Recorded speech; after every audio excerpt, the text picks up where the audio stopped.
It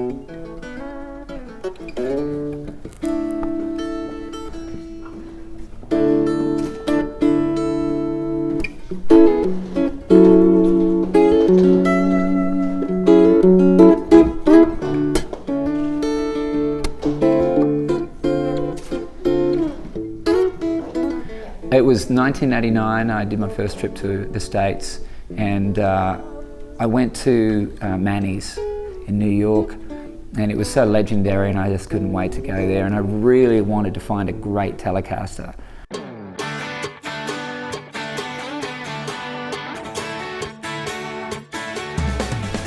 The years preceding that, I'd gotten way into Ricky Skaggs records and Ray Flack particularly, and Albert Lee, and it was that real, just that whole chicken picking thing, and they were all kind of telly guys. And it fit, I just loved that kind of playing, and it fit what I was doing.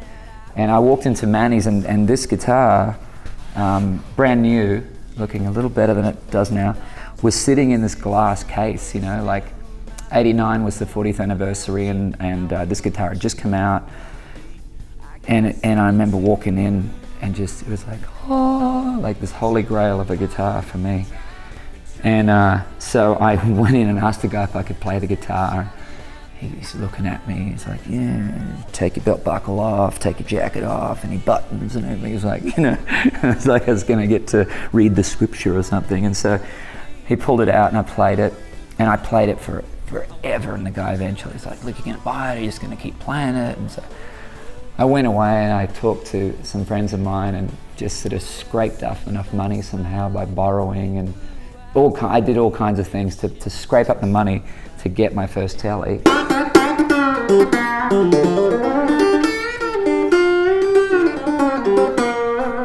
So I've had this guitar now 21 years, and so it's just so incredibly comfortable and familiar for me. But a few years ago, I was in Los Angeles, and my guitar tech came back from the Guitar Center, and he said, they've got another 40th anniversary tally just like yours down there. And so he brought it down, and this is it. This one is 188, and this one's 279 of 300. This ended up being my main guitar for the last several years on the tour, and Clarence became a backup.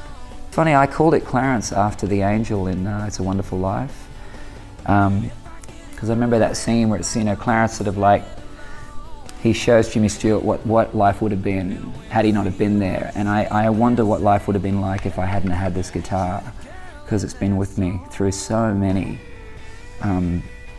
insane struggles and challenges and times of being lost, and it's been there, like, through all of them. And I've written, like I say, so many songs on this guitar that have also helped me move up into the light.